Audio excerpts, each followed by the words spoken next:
I'm Jack Cowan. We're visiting with Standard Times multimedia journalist Patrick Dove, who has been reporting on a trip to Cambodia this fall.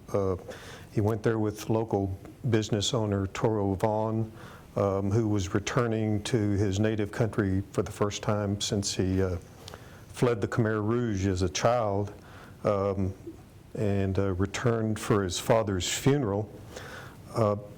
Patrick, how did you come to be involved in this story? This summer at the July 3rd Pops concert. I was assigned to shoot that for the day, and I saw Toro there, got to talking, and he had told me that his father had just recently passed away about a week before.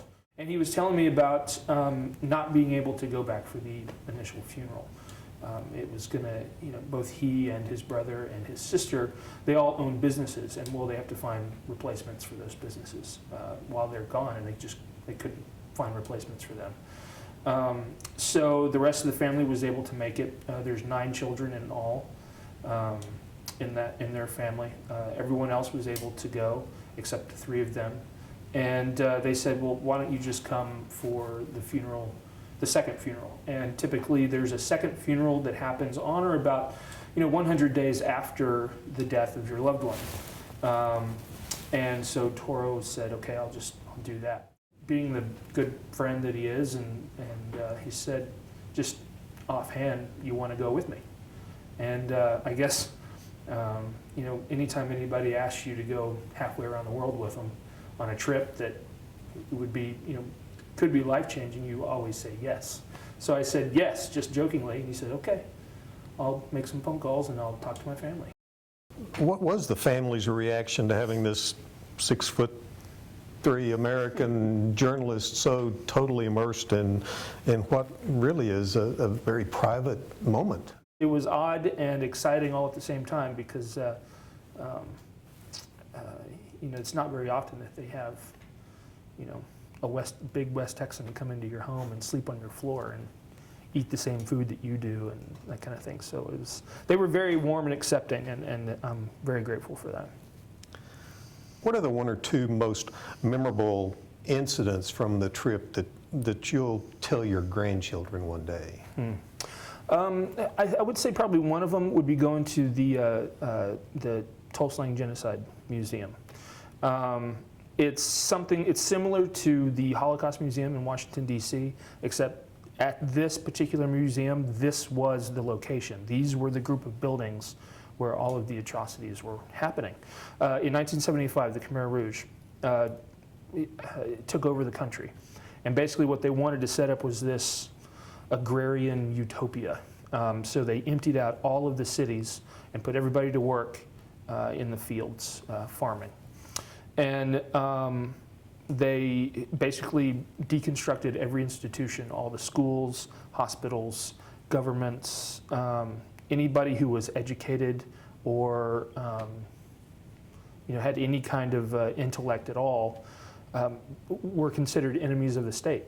And so what they would do is they would detain you and torture you until you answered their questions correctly, and then most often they would just kill you on the spot, or they would take you out into the field, work you to death, and then just commit mass murder and dump everybody into a big grave. So it was a pretty bad deal, to be in that same complex with Toro for the first, this is the first time he's actually seen the evidence with his own eyes, been able to touch evidence of the Khmer Rouge atrocity. It was very moving to watch him go through that thought process. And it's really kind of eerie, actually, when you walk into this complex. It used to be a high school.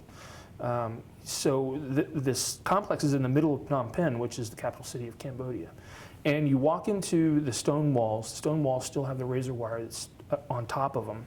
And the city of 2.5 million people just kind of seems to disappear. It's really quiet. It's very solemn. The only thing you really hear are like footsteps on stones, or the clack of camera shutters going off. There aren't many people talking. If it is, it's probably a tour guide.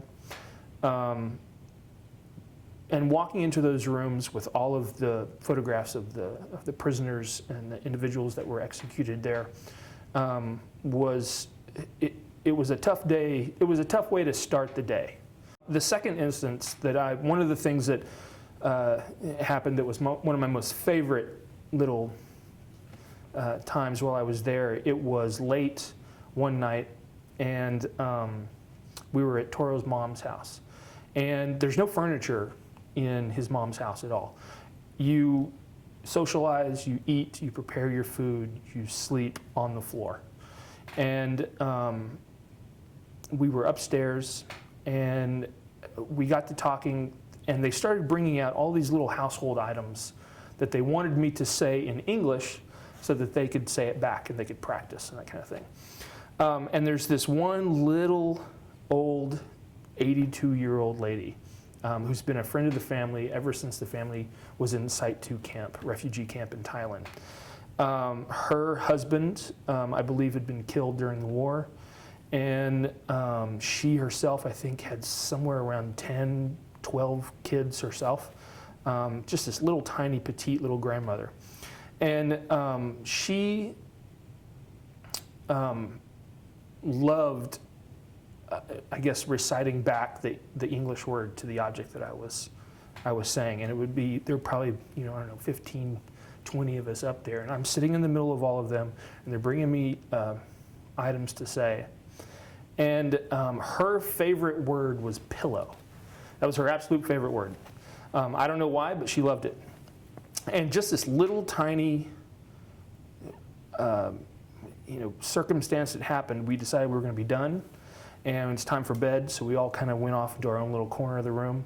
And as I'm reaching up to turn off the light, I can hear this little 82-year-old Cambodian grandmother reciting out loud the word pillow as we're all going to sleep. And it kind of continues into the evening where she's just saying that out loud, trying to get it right. And I thought that was the cutest thing.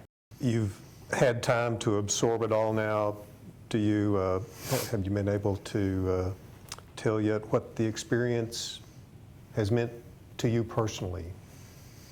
Well, if you're able to travel to a new place, whether it's in your own country or outside of your own country, I try not to set the trip up or have too many expectations before I get there. I kind of like to let the trip just happen as it is, or as it does. And now that I'm back, the living conditions in Cambodia, they are poorer to what individuals in America are able to live through. But there's something to be said for being content and happy with your life and happy with the people that you're with, even though that villagers in Cambodia may sleep on a dirt floor and they don't have electricity or running water.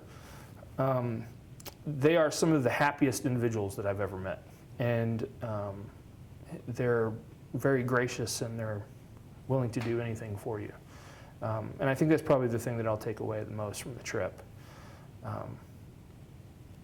And I hope that maybe some of their goodness will kind of rub off on me, and I'll be able to share that.